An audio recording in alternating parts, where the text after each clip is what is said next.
asjad muutuvad kõigi ja meie lastelaste heaks, kes pärandit jätkavad. Seoses minu surmaga tundsime nii mina kui ka vabarsel hommikul, et meie üritustel ei lähe asjad hästi. Meil oli kogu aeg tunne, nagu meid jälgitaks.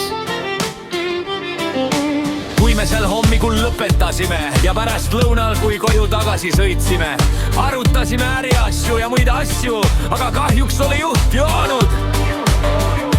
Me ei teadnud, sest olime keskendunud aktsionäridele ja teiste üritusel viibinud inimestele. Autosse istudes mängis vaikselt muusika ja ühel hetkel liitus juht vestlusega ja vaatas meid taha vaatepeeglist.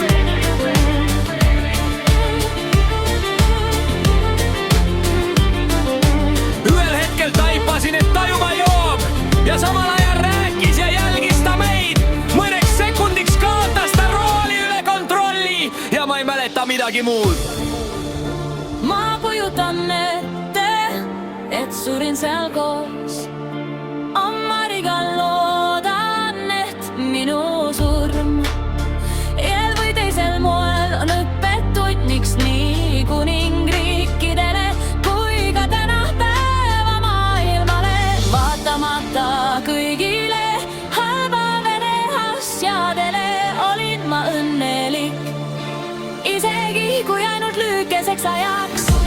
Ma tahan teile veel kord öelda, Charles ja mu hirmunud pere, tänan teid kõige eest ja kaunide laste eest, kelle te mulle andsite. Hoolitsege nende eest nii hästi kui suudate. Isegi kui te olete nüüd suurer, ma valvasin neid siit.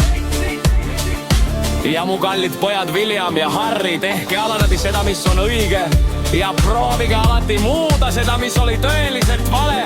Ja sama minu lapselapstele, võidelge alati selle eest, mida teie süda ja mõistus teile ütleb. Sest te näete, et öelda, et elu on pikk, on täiesti vale. Elu on nagu ilutu lestik ja langevad tähed. Kui te ei naudi elu ja armastust, mida loodus ja maailm teile pakuvad, või te oodata ainult kurbust ja südamevalu,